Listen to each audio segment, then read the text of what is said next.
प्रिय मित्रों, स्वागत है आपका आपके अपने चैनल स्टडी विद प्रदीप में। एनसीईआरटी प्रैक्टिस में यह आपका सेकंड वीडियो है और इसके पहले वीडियो में हमने आपके साथ 150 प्रश्नों पर चर्चा की थी। यहाँ तक चर्चा हम लोग कर चुके हैं और इसके आगे हम लोगों को चर्चा करनी है।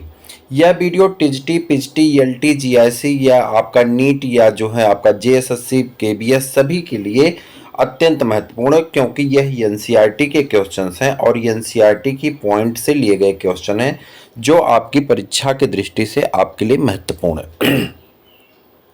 तो हम बिना वक्त गवाए इस वीडियो को स्टार्ट करें। आपसे रिक्वेस्ट है कि आप चैनल को सब्सक्राइब कर लीजिए, अपने मित्रों को शेयर कर दीजिए। और पहला प्रश्न आज का आपके सामने है।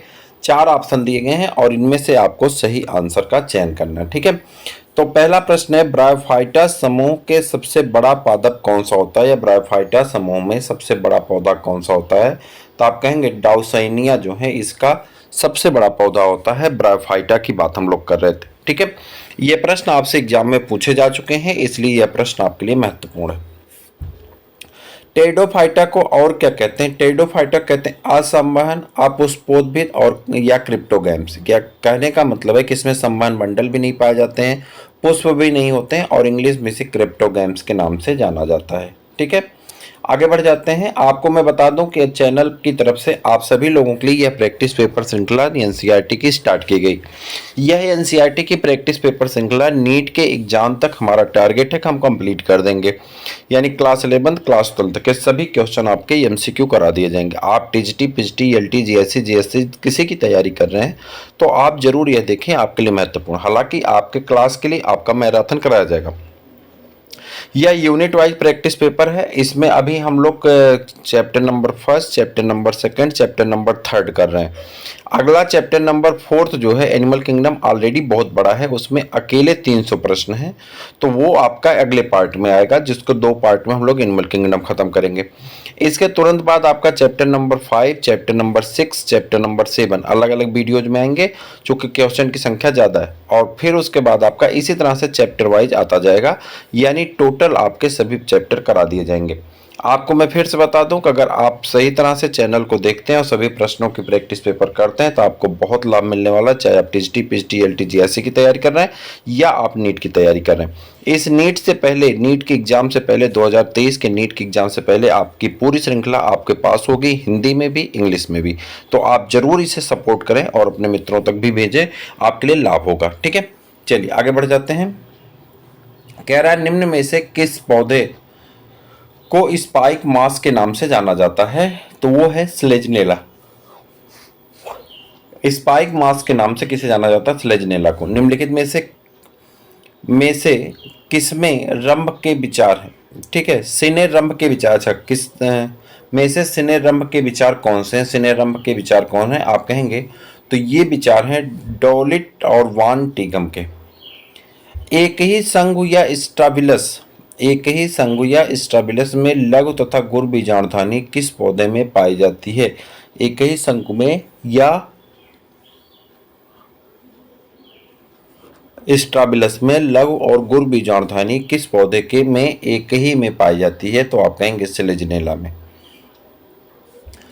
निम्नलिखित में से कौन विषम बीजाणु टेरिडोफाइट्स हैं? कौन विषम बीजाणु टेरिडोफाइट हैं? तो सेलेजनेला। और उसके बाद आगे आ जाते हैं। यहाँ पे आपका प्रश्न है, टेरिडोफाइटा पादप के आकार की अपेक्षा ब्रायोफाइटा वर्ग के पादप छोटे होते हैं, क्योंकि इनमें। प्रश्न पूछा जा रहा है कि टेरिडोफाइटा पौधों के आकार की तुलना में ब्रायोफाइटा वर्ग के पादप छोटे होते हैं, ऐसा क्यों है? तो ये आपको बताना है, क्योंकि इसमें सुविकसित संवहन अनुपस्थित होता है। सुविकसित संवहन ऊतक क्या होते हैं? अनुपस्थित होते हैं। बहुरंभी तना पाया जाता है, बहुरंभी तना पाया जाता है सेलेजिनेला में। किसमें पाया जाता है? सेलेजिनेला में पाया जाता है। विषम बीजाणुता में बीजाणु होते हैं, विषम बीजाणुता में बीजाणु होते हैं छोटे और बड़े आकार के। विषम बीजाणुता में बीजाणु होते हैं छोटे और बड़े आकार के।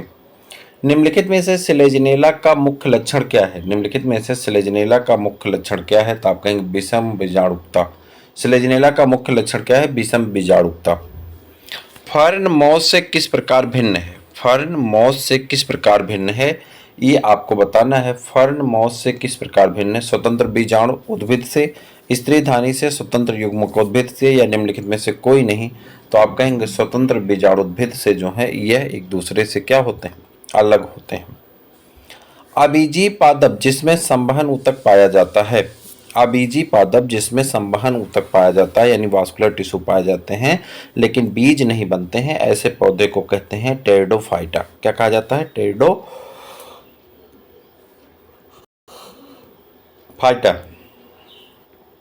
और उसके बाद आ जाते हैं ब्रायोफाइटा को पादप जगत का उभयचर कहा जाता है। आवृतबीजी और वृत्तबीजी आप जानते हैं। निम्नलिखित में से कौन सा जीवाश्म टेरिडोफाइट्स है? कौन सा जीवाश्म टेरिडोफाइटा का मेंबर है? यहाँ पे जीवाश्म टेरिडोफाइट है तो राइनिया। सही एग्जाम्पल कौन हो जाएगा? राइनिया।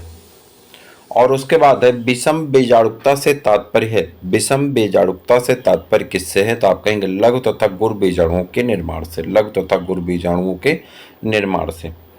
किस समूह के पौधों में जीवन चक्र में 2 पीढ़ियों का एकांतरण होता है? किस समूह के पौधों के जीवन चक्र में 2 पीढ़ियों का एकांतरण होता है? तो आप कहेंगे टेरिडोफाइटा में। किस में होता है? टेरिडोफाइटा में। टेरिडोफाइटा के निम्न किस उपसंघ में पत्तियां अनुपस्थित होती हैं तथा जल का अवशोषण मूलाभास द्वारा होता है? आप कहेंगे साइलोफाइटा में। किस में? साइलोफाइटा में। सामान्य धान के खेत में पाई जाने वाली फर्न है। सामान्य धान के खेत में पाई जाने वाली फसल है फर्न है। आप कहेंगे एजोला। कुंडलित विन्यास पाया जाता है। कुंडलित विन्यास किसमें पाया जाता है? तो फर्न की तरुण पत्ती में। आगे बढ़िए। जब बीजाणुधानी का विकास बीजाणुपर्ण की सतह पर स्थित केवल एक कोशिका से होता है तो इसे कहते हैं तनु बीजाणुधानी। क्या कहा जाता है? तनु बीजाणुधानी कहा जाता है। ये तनु बीजाणुधानी कहा जाता है। ठीक है। और इसके बाद आ जाएगा निम्नलिखित में से जलीय टेरिडोफाइट्स है जो जल में पाए जाते हैं। कौन ऐसे हैं जो जल में पाए जाने वाले टेरिडोफाइटा हैं? तो आप कहेंगे साल्विनिया। कौन है? साल्विनिया जो है जल में पाए जाने वाले टेरिडोफाइटा होते हैं। जब बीजाणुधानी का विकास कोशिकाओं के समूह से होता है तो उसे कहते हैं, जब बीजाणुधानी का विकास कोशिकाओं के समूह से होता है तो उसे कहते हैं सुबीजाणुधानी। क्या कहा जाता है? सुबीजाणुधानी। हार्सटेल्स है एक। हार्सटेल्स क्या है? एक प्रकार का टेरिडोफाइट्स है। हार्सटेल्स क्या है? एक प्रकार का टेरिडोफाइट्स है। ब्रायोफाइट्स के युग्मकोद्भिद की तुलना में संवहनी पादपों का युग्मकोद्भिद होता है छोटा जननांग। छोटा कह रहा छोटा होता है और इसका जननांग भी क्या होता है? छोटा होता है। बीज प्रकृति की उत्पत्ति हुई। बीज प्रकृति सबसे पहले कहाँ पे इसकी उत्पत्ति मानी जाती है? तो सिलेजनेला रिवोल्यूटा में। तो सिलेजनेला यहाँ पर मान लीजिए एग्जाम्पल दिया गया है। पुनर्जीवनी पौधा है। पुनर्जीवनी पौधा किसे कहते हैं? सिलेजनेला लेप्टोफिल्ला को पुनर्जीवनी पौधा के नाम से जाना जाता है। एजोला एक प्रकार का जलीय फर्न है। तो एजोला है एक प्रकार का जलीय फर्न। और उसके बाद निम्नलिखित में से किसके अंदर एनाबीना प्रजाति की नीली हरी शैवाल पाई जाती है? कौन ऐसा है जिसमें नीली हरी शैवाल पाई जाती है? तो आप कहेंगे एजोला। और उसके बाद आ जाते हैं इस तरफ। तो इस तरफ आपका प्रश्न हो जाएगा अनावृत बीजियों में यानी जिम्नोस्पर्म में भ्रूणपोष होता है। तो अनावृत बीजियों में भ्रूणपोष कैसा होता है? अगुणित होता है। याद रखिएगा ये महत्वपूर्ण प्रश्न है। अगुणित मतलब हैप्लॉइड। साइकस में परागण निम्न में से किसके द्वारा होता है? साइकस में परागण वायु द्वारा होता है। किसके द्वारा होता है? वायु द्वारा होता है। पंख युक्त परागकण पाए जाते हैं। पंख युक्त परागकण किस में पाए जाते हैं? तो आपको बताना पंख युक्त परागकण किस में पाए जाते हैं? तो आप कहेंगे पाइनस में पंख युक्त परागकण पाए जाते हैं।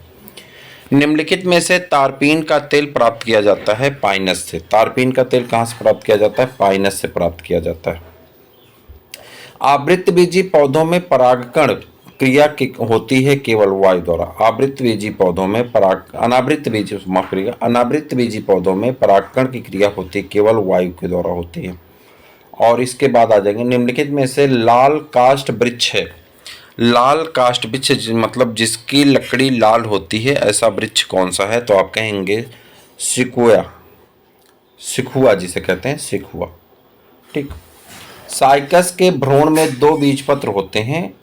होते हुए भी द्विबीजपत्री में वर्गीकृत नहीं किया जाता, क्योंकि कह रहा है कि इसमें दो बीजपत्र तो होते हैं, इसको दो बीजपत्र में नहीं रखा जाता क्योंकि इसका बीजांड नग्न होता है और इसीलिए जिम्नोस्पर्म में रखा जाता है। चिलगोजा होता है पाइनस जियार्डियाना का बीज।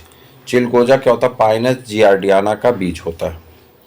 कवक मूल किसे कहते हैं? कवक मूल उसे कहते हैं जब कवक जो है हायर पौधे की जड़ के साथ एसोसिएशन करता है तो उसे कवक मूल कहते हैं, लेकिन यहाँ पे ऑप्शन चूंकि नहीं है इसलिए यहाँ पर रखा गया कवक जंतुओं से ढके जड़ों में पाए जाते हैं। ठीक है, और इसके बाद आ जाता है ऑप्शन के हिसाब से वहाँ पे आंसर आपका हो रहा है किस अनावृत बीजी में जाइलम में वाहिकाएं पाई जाती हैं? कौन सा ऐसा अनावृत बीजी है जिसके जाइलम में ट्रैकिड्स पाए जाते हैं? तो आपका सही आंसर हो जाएगा नीटम में। अनावृत बीजी पौधों में भ्रूणपोष बनता है। अनावृत बीजी पौधों में भ्रूणपोष कब बनता है? निषेचन से पूर्व ही भ्रूण का फॉर्मेशन हो जाता है। संसार में सबसे लंबा वृक्ष कौन सा है? तो सबसे वृक्ष कौन है यहाँ पे? तो संसार में सबसे लंबा वृक्ष यूकेलिप्टस का होगा। ये आंसर आपका गलत लगा हुआ है, यहाँ पे सही आंसर आपका यूकेलिप्टस होगा। ठीक है, और निम्न में से किसे जीवित जीवाश्म कहा जाता है?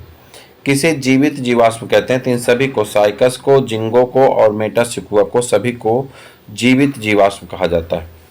वाहिकाएं तथा सहकोशिकाएं उपस्थित होती हैं। वाहिकाएं तथा सहकोशिकाएं अनुपस्थित होती हैं किसमें? तो साइकस में अनुपस्थित होती हैं। यदि किसी अनावृत बीजी पौधे के तने की कोशिकाओं में गुणसूत्रों की संख्या 20 है तो उसमें भ्रूणपोष में गुणसूत्र होंगे। देखिए, इसका जो भ्रूणपोष बनता है निषेचन से पूर्व बनता है और हैप्लॉइड होता है, इसलिए अगर पादप डिप्लॉइड हैं तो 20 हैं, तो हैप्लॉइड कितना हो जाएगा? 10 हो जाएगा। पाइनस की कास्ट होती है, पाइनस की जो लकड़ी होती है वो कैसी होती है? तो आप कहेंगे सघन दारुक होती है। पाइनस की किस प्रजाति के बीज खाने योग्य होते हैं? पाइनस जियार्डियाना के बीज जो हैं खाने योग्य होते हैं। और उसके बाद यहाँ पे दिया गया है पाइनस रॉक्सबर्गी है, पाइनस मोंटेना है, लेकिन सबसे अच्छे बीज खाने वाली किसकी होती है? जियार्डियाना का। नर और मादा जनन अंग एक ही पौधे पे पाए जाते हैं, किसमें? पाइनस में। पाइनस में नर और मादा जनन अंग एक ही पौधे में पाए जाते हैं। ऑप्शन के हिसाब से आंसर देना। रेजिन व तारपीन प्राप्त किया जाता है। रेजिन और तारपीन प्राप्त किया जाता है किससे? पाइनस से। रेजिन और तारपीन प्राप्त किया जाता है पाइनस से। अनावृत बीजी पौधों में नहीं होते। अनावृत बीजी पौधों में नहीं होती है कंठलताएं। क्या नहीं होती? कंठलताएं नहीं पाई जाती। एम्बर प्राप्त किया जाता है। एम्बर प्राप्त किया जाता है पाइनस सक्सिनीफेरा से। किससे? पाइनस सक्सिनीफेरा से। उसके बाद निम्न किस गण में केवल नग्न बीजी जीवाश्म होते हैं? तो आप कहेंगे साइक्डोफिल्केल्स। और इसके बाद अगला आपका आ जाता है अंडाशय विहीन पुष्पोद्भिद है। अंडाशय विहीन पुष्पोद्भिद है कौन सा? तो आप कहेंगे अंडाशय विहीन पुष्पोद्भिद होता है जिम्नोस्पर्म। कौन होता है? जिम्नोस्पर्म। अनावृत बीजी पौधों के जाइलम में वाहिकाएं। अनावृत बीजी पौधों के जाइलम में वाहिकाएं जो होती हैं वह गण नीटल्स के पौधों को दर्शाती हैं। किसको दर्शाती हैं? गण नीटल्स के पौधों को छोड़कर शेष में अनुपस्थित होती हैं। ठीक है, निम्न में क्रिसमस वृक्ष है। किसको क्रिसमस का वृक्ष कहा जाता है? तो आप कहेंगे एरोकेरिया को क्रिसमस का वृक्ष कहा जाता है। एरोकेरिया को क्या कहते हैं? क्रिसमस का वृक्ष कहा जाता है। कनाडा बाल्सम प्राप्त किया जाता है। कनाडा बाल्सम प्राप्त किया जाता है ए बीज से। किससे प्राप्त किया जाता है? ए बीज से प्राप्त किया जाता है। निम्नलिखित में से सबसे छोटा अनावृत बीजी पादप है। सबसे छोटा अनावृत बीजी पादप होता है जेमिया पिग्मिया। कौन होता है? जेमिया पिग्मिया। और इसके बाद आपका दिया गया है मेडन हेयर ट्री किसे कहा जाता है? तो आप कहेंगे गिंगो बाइलोबा को। और साधारणतया अनावृत बीजी पौधे होते हैं, अनावृत बीजी होते हैं तो आप कहेंगे मरुद्भिद, यानी मरुद्भिद होते हैं। एक जलोद्भिद होता है, एक समुद्भिद, एक लवणोद्भिद। मरुद्भिद मतलब ये जहाँ पे डेजर्ट होता है वहां पे पाए जाते हैं। साइकस में दो बीजपत्र वाला एक भ्रूण होता है, फिर भी इस पौधे को दो बीजपत्री पौधा नहीं कहा जाता क्योंकि इसके बीजांड जो होते हैं वो नग्न होते हैं। अनावृत बीजी तथा आवृत बीजी में किन निम्न समानता होती है? अनावृत बीजी तथा आवृत बीजी में निम्न समानता होती है नलिका युग्मन की। अनावृत बीजी पौधों के संबंध में कौन सा कथन सत्य है? अनावृतबीजी पौधों के संबंध में कौन सा कथन सत्य है? इनमें जाइलम में वाहिकाएं होती हैं, वाहिनियां होती हैं। निम्न किसमें निषेचन क्रिया में पानी की आवश्यकता नहीं होती? कौन ऐसा है जिसके निषेचन क्रिया में पानी की आवश्यकता नहीं होती? ठीक है, बताइए। जिसमें पानी की आवश्यकता नहीं होती तो वह है आपका जिम्नोस्पर्म, जिसमें पानी की आवश्यकता नहीं होती। यहाँ पे ऑप्शन के हिसाब से जाएंगे तो जिम्नोस्पर्म आपका सही आंसर हो जाता है। फिर से मैं आपको बता दूं कि अगर आप TGT, PGT, LT, GIC, KBS, NEET किसी की तैयारी कर रहे हैं तो आप चैनल को सब्सक्राइब जरूर करें और बायोलॉजी सब्जेक्ट के लिए अवश्य आप जुड़ें, चूंकि यह बायोलॉजी सब्जेक्ट आपकी सभी परीक्षाओं के लिए महत्वपूर्ण है। और इसके बहुत जल्द ही हम एनसीईआरटी की क्लास लेकर के आपके बीच में आ रहे हैं। एनसीईआरटी एक बार पूरी डिटेल में हम लोग हिंदी में पढ़ने वाले हैं और फिर इंग्लिश में पढ़ने वाले हैं। क्लास 11, क्लास 12 पूरी, और उसके तुरंत बाद हम लोग आपके लिए एक बैच नया फिर लॉन्च करने वाले हैं। नीट फाउंडेशन का बैच लॉन्च होगा। नीट फाउंडेशन कम टारगेट बैच आपका 31 मई से स्टार्ट कर दिया जाएगा 2024 के लिए। अभी जो हमारी प्रैक्टिस पेपर श्रृंखला है यह सिर्फ 2023 को बेस में रख करके बनाई गई है और उसके बाद 24 के लिए भी आपका बैच स्टार्ट किया जाएगा। और इतना ही नहीं, आगे चल करके आपके लिए जो हमारे टीजीटी पीजीटी के मित्र हैं आपके लिए यहाँ पे टेट के और सीटेट के भी नोट्स और चीज़ें आपको प्रोवाइड कराई जाएंगी, क्योंकि उम्मीद है कि सीटेट इस बार जुलाई में भी होगा। ठीक है, तो ये आपके लिए महत्वपूर्ण है। आगे बढ़ जाइए। साइकस की अधिकतर प्रजातियों में गुणसूत्रों की संख्या होती है। साइकस के अधिकतर प्रजातियों में गुणसूत्रों की संख्या होती है 22। शंकुधारी पादप पर्यावरण की चरम दशाओं को सहन करने के लिए अनुकूलित होते हैं क्योंकि इनमें मोटी त्वचा होती है। क्या होती? मोटी त्वचा होती है। उसका निम्नलिखित में से बिमेल को पहचानिए। कौन जो है जो मेल नहीं खाते हैं? तापाइनस एक लिंगाश्रयी होता है, यही मेल नहीं खाता, तो यही आपका गलत है। साइकस एक लिंगाश्रयी सही है। साल्विनिया एक विषम बीजाणु सही है। इक्विसिटम सम बीजाणुकता सही है। द्विनिषेचन क्रिया क्या होती है? द्विनिषेचन क्रिया कहाँ होती क्रिया होती है? किसमें? आवृतबीजी पौधों में, यानी पुष्पीय पौधों में। लगभग 60% पौधों में द्विलिंगी क्रिया पाई जाती है, द्विनिषेचनी क्रिया पाई जाती है। आवृत बीजों में भ्रूणपोष होता है, अधिकतर त्रिगुणित होता है। लगभग 60%,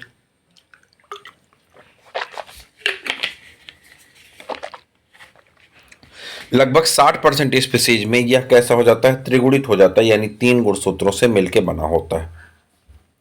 आवृतबीजी पौधों में निम्न में से कौन सा अधिक विकसित लक्षण है? कौन सा विकसित लक्षण है? तो आपका अधिक विकसित लक्षण है तो आप कहेंगे यहाँ पे आपका ये सभी लक्षण जो हैं यहाँ पे दिखाए गए हैं, जैसे कि अधोवर्ती अंडाशय, द्विपार्श्वी सममित, पुंकेसर तथा अंडकों की संख्या में कमी, ये सभी जो हैं इसके कैसे लक्षण होते हैं? आवृतबीजी पौधों के निम्न में से समान लक्षण होते हैं। 5 जगत वर्गीकरण को किसने दिया था? आर्य छुटेकर ने दिया था और इन्होंने बताया था मोनरा, प्रोटिस्टा, फंजाई, प्लांटी और एनिमेलिया, ये 5 जगत को इन्होंने दिया था। आवृतबीजी पौधों में मादा युग्मकोद्भिद होते हैं। आवृतबीजी पौधों में मादा युग्मकोद्भिद होते हैं, भ्रूणकोष होते हैं। लीनियस का पादप वर्गीकरण है। लीनियस का पादप वर्गीकरण जो होता है वो कृत्रिम आधारित होता है। किस पे आधारित होता है? कृत्रिम तौर पर आधारित होता है। वनस्पत विज्ञान के जनक हैं। वनस्पत विज्ञान का जनक कहा जाता है थियोफ्रेस्टस को। किसे कहा जाता है? थियोफ्रेस्टस को कहा जाता है। उमंग व जायांग के बीच स्थित पर्व को कहते हैं। उमंग या जायांग के बीच स्थित पर्व को जायांगधर कहा जाता है। और इसके बाद आ जाते हैं यहाँ पे स्वपोषी युग्मकोद्भिद अवस्था पाई जाती है। स्वपोषी युग्मकोद्भिद अवस्था पाई जाती है फर्न में। किसमें पाई जाती है? फर्न में पाई जाती है। आवृतबीजी पौधों में मादा युग्मकोद्भिद प्रायः होता है। आवृतबीजी पौधों में मादा युग्मकोद्भिद प्रायः होता है 7 कोष की और 8 केंद्र की होता है। आपको याद होगा ऐसे पाए जाते हैं।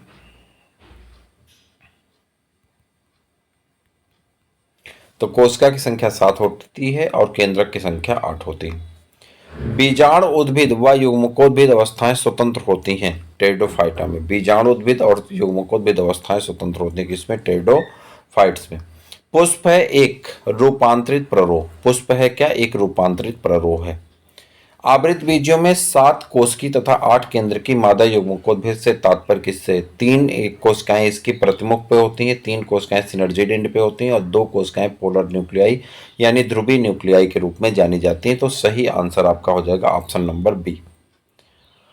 पृथ्वी पर आवृत बीजी पौधों की प्रभाविता का सफलता का कारण क्या है? प्रभाविता की सफलता का कारण क्या है? अधिकांश में पत्तियों का चौड़ा और चपटा होना, संवहन बंडलों का अधिक विकास होना, पुष्प और फलों का विकास होना, ये सभी लक्षण इसके कारण है। पुष्प को पत्ती युक्त प्ररोह से निम्न आधार पर पृथक किया जा सकता है। कौन से आधार पर पत्ती युक्त प्ररोह से अलग किया जाता है? परिमित वृद्धि के आधार पर।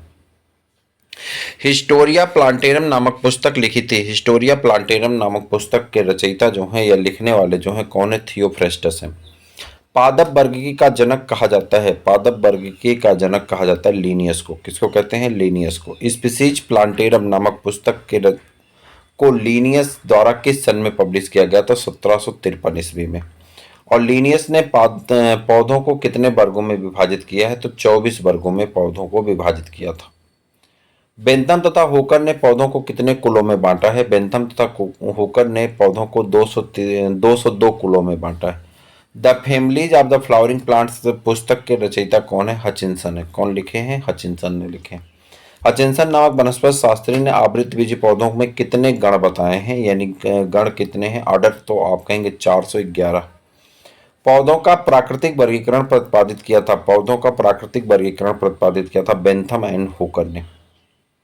और जात वृत्ति पद्धति पर वर्गीकरण से तात्पर्य क्या है? जात वृत्ति पर तात्पर्य क्या है? वर्गीकरण पर तात्पर्य क्या है? तो आप कहेंगे पौधों के उनकी विकासी वृत्ति के आधार पर वर्गीकृत किया जाना।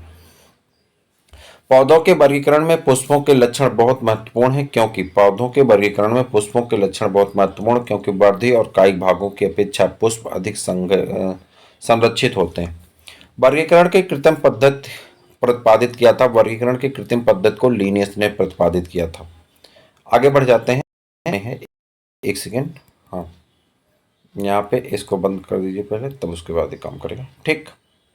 और उसके बाद आ जाते हैं यहाँ पे भारत के विभिन्न हर्बेरिया में निम्नलिखित में से किस वनस्पति शास्त्री का वर्गीकरण प्रचलित है? तो बेंथम और होकर का। और उसके बाद आ जाते हैं लिनियस ने वर्ग क्रिप्टोगेमिया में रखे हैं। लिनियस ने वर्ग क्रिप्टोगेमिया में रखे हैं पुष्पहीन पौधे यानी पादप।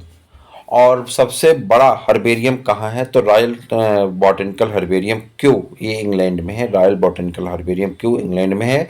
और भारत में कहाँ है? तो आप कहेंगे हावड़ा कलकत्ता में है।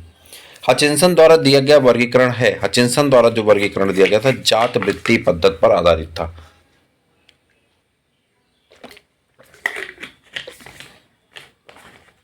किस पर आधारित था? जात वृत्ति पद्धति पर आधारित था, ठीक है। अगला है कृत्रिम पद्धति में पौधों को वर्गीकृत किया गया। कृत्रिम पद्धति में पौधों को वर्गीकृत किया गया एक या दो लक्षणों पर।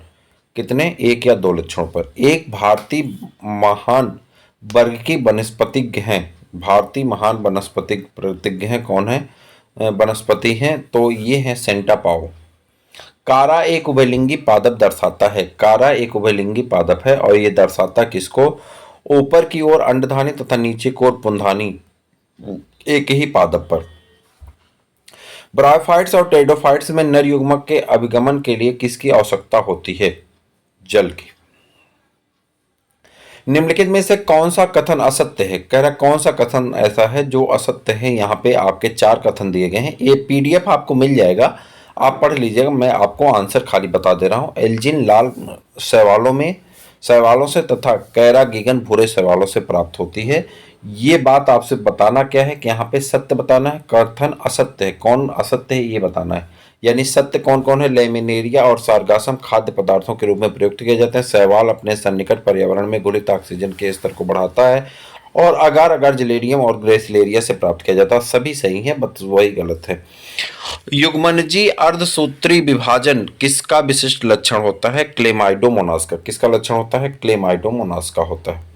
आगे आ जाते हैं। निवही शैवाल का एक उदाहरण कौन सा है? निवही शैवाल का एक उदाहरण होता है आपका, तो वह है वॉलबॉक्स। कौन होता है? वॉलबॉक्स होता है। गलत जोड़े का चयन कीजिए। गलत जोड़े का चयन करिए तो पाइनस एक लिंगी पौधा होता है। द्विनिषेचन किसके द्वारा प्रतिपादित किया जाता है, प्रदर्शित किया जाता है? तो आप कहेंगे आवृत बीजी के द्वारा। एक्टोकार्पस और फ्यूकस के जीवन चक्र क्रमशः कैसे होते हैं? एक्टोकार्पस तथा फ्यूकस के जीवन चक्र क्रमशः अगुणित, द्विगुणित और द्विगुणितीय होते हैं। और इसके बाद आ जाते हैं, कहाँ चला गया भाई? नीचे दिए गए 5 कथनों को पढ़िए और उनसे पूछे गए प्रश्नों का उत्तर दीजिए। ठीक है। इक्विसिटम में मादा युग्मकोद्भिद पर बना रहता है। जिंगो में नर युग्मकोद्भिद स्वतंत्र नहीं होता। रिक्सिया या बीजाणुद्भिद पॉलीट्राइकस के बीजाणुद्भिद की तुलना में अधिक विकसित होते हैं। वालबाक्स में लैंगिक प्रजनन समयुग्मी होता है। स्लाइम मोल्ड्स में बीजाणुओं के में कायिक भित्ति नहीं होती है। कह रहा कितने सही हैं इसमें से? तो इसमें से सिर्फ और सिर्फ एक सही, बाकी 3 आपके क्या है? गलत है। आवृत्त बीजी पादप में कार्यशील गुर बीजाणुओं से क्या विकसित होता है? तो एक आवृत्त बीजी पादप में कार्यशील गुर बीजाणुओं से विकसित होता है भ्रूण कोष। द्विनिषेचन क्रिया होती है। द्विनिषेचन क्रिया किसमें होती है? तो आप कहेंगे द्विनिषेचन की जो क्रिया है वह होती है आवृत्त बीजियों में। किसमें होती है? आवृत्त बीजियों में। उसके बाद निम्नलिखित में से कौन सा युग्म सुमेलित है? कह रहा कौन सा युग्म सुमेलित है? एक कसाबिक युग्मक पॉलीसिफोनिया। इनमें से कौन सा कथन सही है? कौन सा कथन सही? तो आप कहेंगे अनावृत बीजियों में बीजांड अंडाशय भित्त द्वारा परिबद्ध आवृत होता है। और उसके बाद आ जाता है विकासात्मक दृष्टि से जनक बीजाणुद्भिद में मादा युग्मकोद्भिद के साथ विकासशील तरुण भ्रूण को कुछ समय के लिए धारण रखना पहली बार किसने देखा था? तो आप कहेंगे टेरिडोफाइटा में। निम्नलिखित में से कौन सा कथन गलत है? आपको बताना गलत कौन है। तो आप कहेंगे विषाणुओं में संक्रमण संगठन होता, संक्रामक संगठन प्रोटीन आवरण होता है, ये गलत है। किस जंतु समूह का संघ के सब सदस्य समुद्री होते हैं? ये एनिमल किंगडम से आपके 30 प्रश्न रखे गए हैं। अब बाकी आपके एनिमल किंगडम को अलग से कराया जाएगा। किस जंतु समूह में संघ के सब सदस्य समुद्री होते हैं? तो यहाँ आप देखिए इकाइनोडर्मेटा के सभी सदस्य क्या होते हैं? समुद्री होते हैं। पोरीफेरा भी समुद्री होता है, लेकिन कुछ फ्रेश वाटर पाए जाते हैं। आप बताइए फ्रेश वाटर पोरीफेरा का नाम, सिलेंट्रेटा भी, मोलस्का भी। ठीक है। उसके बाद फाइलेरिया रोग जो होता है वो प्लेटीहेल्मिन्थीस से होता है, बाउचेरिया बैंक्राफ्टी नामक मेंबर से। कीट किस वर्ग में आते हैं? कीट जो होते हैं 3 जोड़ी इनमें पैर पाए जाते हैं, इसी कारण इन्हें जो है आर्थ्रोपोडा के मेंबर में रखा गया है, चूंकि इनकी शरीर खंड युक्त होती है। किनमें शरीर खंड युक्त होती है? तो आप कहेंगे खंड युक्त होता है। किसका शरीर खंड युक्त होता है? तो आपका सिलेंट्रेटा पोरीफेरा, यहाँ पे एनिलीडा आपका सही आंसर हो जाएगा। द्विपद नाम पद्धति में आधुनिक वर्गीकरण प्रणाली के प्रेषक या वर्गीकरण के महत्वपूर्ण योगदान देने वाले प्रसिद्ध वैज्ञानिक का नाम बता दीजिए। तो उनका नाम कैरोलस लिनियस है। अपने शरीर के किस भाग से निकले स्राव से मकड़ियां जो हैं जाला बनाती हैं? तो वो है आपका उदर में पश्च भाग से। जीवों में परस्पर एक दूसरे की निर्भरता होती है, क्योंकि जीवों में एक दूसरे पर निर्भरता होती है। जैव विकास के लंबे इतिहास के सामंजस्य के कारण पारस्परिक भिन्नता की उत्तरजीविता का विकास होता है। और उसके बाद सर्पों की विष ग्रंथियां किसके समांग होती हैं? सांपों की विष ग्रंथियां कशेरुक प्राणियों की लार ग्रंथियों के समान होती हैं। ठीक। और उसके बाद आपका आर्थ्रोपोडा के शरीर में रुधिर हो सकता है खुले तंत्र में बहता है।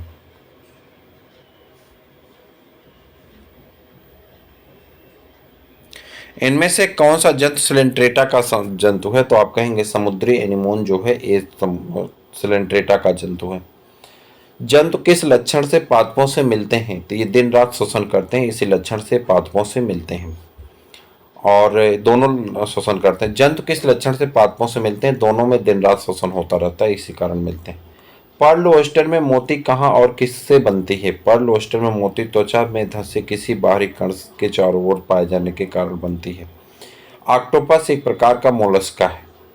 मोलस्का के अध्ययन को क्या कहते हैं? कांकोलॉजी कहा जाता है। जीव विज्ञान की शाखा जिनके अंदर पक्षियों का अध्ययन किया जाता है उन्हें ऑर्निथोलॉजी कहते हैं। ठीक है। रेशम उत्पादन सेरिकल्चर कहलाता है। पीसीकल्चर मत्स्य उत्पादन, हार्टिकल्चर खेती किसानी, एपीकल्चर मधुमक्खी पालन। रुधिर प्रसंचरण तंत्र का महत्वपूर्ण ज्ञान प्राप्त करने वाले प्रथम वैज्ञानिक कौन थे? William Harvey. और उसके बाद पैलियोन्टोलॉजी के अंतर्गत अध्ययन होता है जीवाश्मों का। और आगे बढ़ जाएंगे। समुद्र तल पर रहने वाले जंतु कहलाते हैं, समुद्र तल पर रहने वाले जंतु पेलाजिक कहलाते हैं। क्या कहते हैं? पेलाजिक कहलाते हैं। कहाँ गया? या पेलाजिक कहलाते हैं या नेतलस्थ कहलाते हैं। जंतु जिनमें परस्पर जनन होता है वे सब सदस्य होते हैं जाति के। बिच्छू तथा या मधुमक्खी ये सभी क्या हैं? विषैले जंतु की श्रेणी में आते हैं। किन जंतुओं में आहार नाल नहीं होता है? टीनिया और अन्य सिस्टोडा में आहार नाल नहीं पाए जाते हैं। निम्न में से किसका वास्तविक मीन नहीं है? तो वास्तविक मीन है तो कैटफिश जो है वास्तविक मीन है यहाँ पे। कौन से संघ की जातियों की संख्या सबसे ज्यादा है? तो आर्थ्रोपोडा संघ के सदस्यों की संख्या सबसे ज्यादा है। इनमें से कौन सा जंतु संघ एनिलिडा का सदस्य है? तो यहाँ पे ऑप्शन रखे गए, नेरीस है, आपका ऑक्टोपस है, केकड़ा चींटी। ये देखिए ये दोनों तो आर्थ्रोपोडा के हैं, ये मोलस्का का है, नेरीस जो है आपका एनिलिडा का है। उसके बाद कटल फिश आर्थ्रोपोडा मोलस्का का मेंबर होता है, कटल फिश, डेविल फिश कहते हैं। किस समूह के सब सदस्य द्विलिंगी जंतु होते हैं? तो जोंक, हाइड्रा और फीताकृमि तीनों जो हैं ये क्या है? द्विलिंगी। किन जंतुओं में काइटिन युक्त बाह्य कंकाल होता है? कीटों में। और उसके बाद आ जाता है अधिकांश कीट शोषण करते हैं, अधिकांश कीट शोषण करते हैं किसके द्वारा? तो वातक तंत्र के द्वारा। किसके द्वारा? वातक तंत्र के द्वारा जो है क्या करते हैं? अधिकांश कीट शोषण करते हैं। तो ये है आपके महत्वपूर्ण प्रश्न। चैप्टर नंबर मतलब प्रैक्टिस सेकंड है। 150 प्रश्नों का हम लोगों ने अध्ययन किया और सिर्फ 31 मिनट में। तो आप इन प्रश्नों को रिवीजन करिए। ये प्रश्न आपको भेजे जाएंगे, रिवाइज करते रहिए। जितना रिवाइज करेंगे उतना ही आपको लाभ मिलेगा। फिर मिलते हैं किसी और वीडियो में, तब तक के लिए इजाज़त दीजिए। जय।